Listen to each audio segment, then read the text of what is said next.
শিক্ষা পৰ্যটনস্থলী সমবেত হ'বলৈ অনুৰোধ জনাইছোঁ আৰু সকলোকে এই খেলুৱৈসকলে অলিম্পিক শিক্ষা লৈ দৌৰি থকাৰ মুহূৰ্তত হাত চাপৰিৰে উষ্ম আদৰণি জনাবলৈ অনুৰোধ জনাইছোঁ। আমাৰ এই ক্ৰীড়াংগনত সমবেত সমূহ ক্ৰীড়াপ্ৰেমী দলখন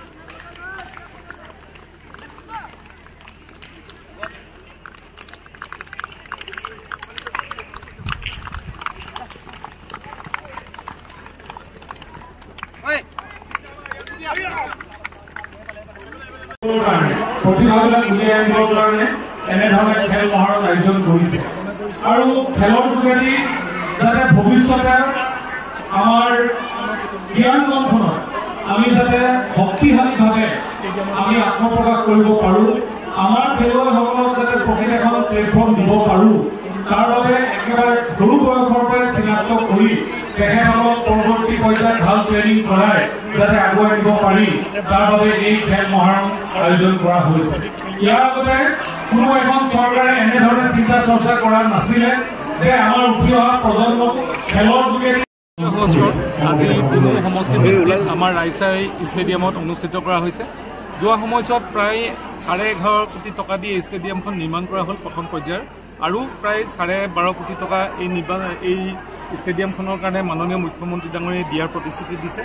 আৰু এই ষ্টেডিয়ামখনতে আমি এইবাৰ খেল মহাৰণ অনুষ্ঠিত কৰিছোঁ। ইয়াত এটা সুন্দৰ আন্তঃগাঁথনি পোৱা হৈছে আৰু এই আন্তঃগাঁথনিৰ যোগেদি আমাৰ নতুন প্ৰজন্মৰ যিসকল খেলুৱৈ আছে আৰু যিসকল খেলুৱৈ পৰৱৰ্তী পৰ্যায়ত আমাক সন্মানিত কৰিব, গৌৰৱান্বিত কৰিব, সেই তেনেকুৱা খেলুৱৈক আমি চিনাক্তকৰণ কৰি উন্নত ট্ৰেইনিং কৰাই যাতে ভৱিষ্যতৰ খেলৰ পৃথিৱীখনত আমি যাতে দপদপাই থাকিব পাৰোঁ, অসমে যাতে দপদপাই থাকিব পাৰে, তাৰ এটা পৰিকল্পনা মাননীয় মুখ্যমন্ত্ৰী ডাঙৰীয়াই কৰিছে। আৰু আশা কৰিছোঁ যে এই যি খেল মহাৰণৰ দ্বিতীয় সংস্কৰণ, ইয়াত আমাৰ যোৱাবাৰতকৈ বয়সৰ কিছু তাৰতাম্য কৰিছে। আমি একেবাৰে স্কুলৰ যিসকল একেবাৰে উঠি অহা প্ৰজন্মৰ যিবিলাক আমাৰ টেলেণ্ট আছে সেইসকলক চিনাক্তকৰণ কৰি এইবাৰ উন্নত মানৰ প্ৰশিক্ষণ দিয়াই আমি ভৱিষ্যতত খেলৰ যোগেদি যাতে আমি তেওঁলোকক চিনাক্তকৰণ কৰিব পাৰোঁ আৰু নিজকে গৌৰৱান্বিত, অসম গৌৰৱান্বিত হ'ব পাৰে। ইয়াতে দুটা কথা আৰু সংযোজন কৰিব বিচাৰিছোঁ।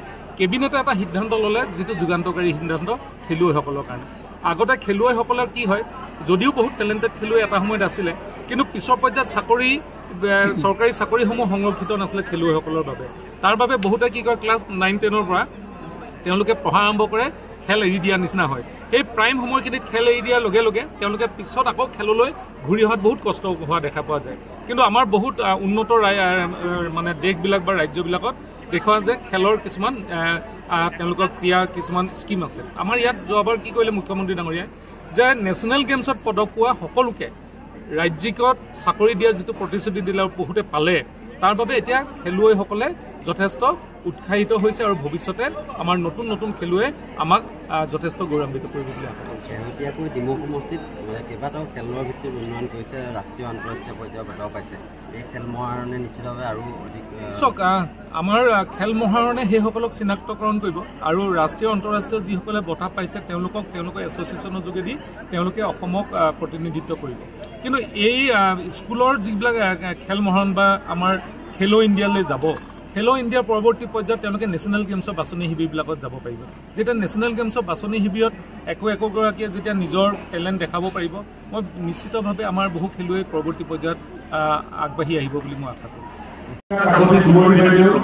মহিলা মৰ্চাৰ সভাপতি আৰু বিশিষ্ট সমাজকৰ্মী মুকুল গগৈ, আমাৰ অসম ভলীবল সন্থাৰ উপাধ্যক্ষ, অৰুণ দত্ত, ডিমৌ ক্ৰীড়া সন্থাৰ সন্মানীয় সভাপতি, বিশিষ্ট ক্ৰীড়া সংগঠক বাবুল খান ডাঙৰীয়া, আমাৰ এই মঞ্চত উপবিষ্ট ক্ৰীড়া সন্থাৰ সভাপতি প্ৰদীপ ভলীবল ডাঙৰীয়া, লগতে চুমি বৰা ডাঙৰীয়া, আমাৰ ডিমৌ আদৰ্শ বিদ্যালয়ৰ আমাৰ অধ্যক্ষা, লগতে সঞ্জয় উপাধ্যায় আমাৰ জিলা ক্ৰীড়া বিষয়া আৰু উপস্থিত মূৰ্তি শ্ৰদ্ধাৰ বিভিন্ন ক্ৰীড়াপ্ৰেমী ৰাইজ আৰু খেলুৱৈসকল।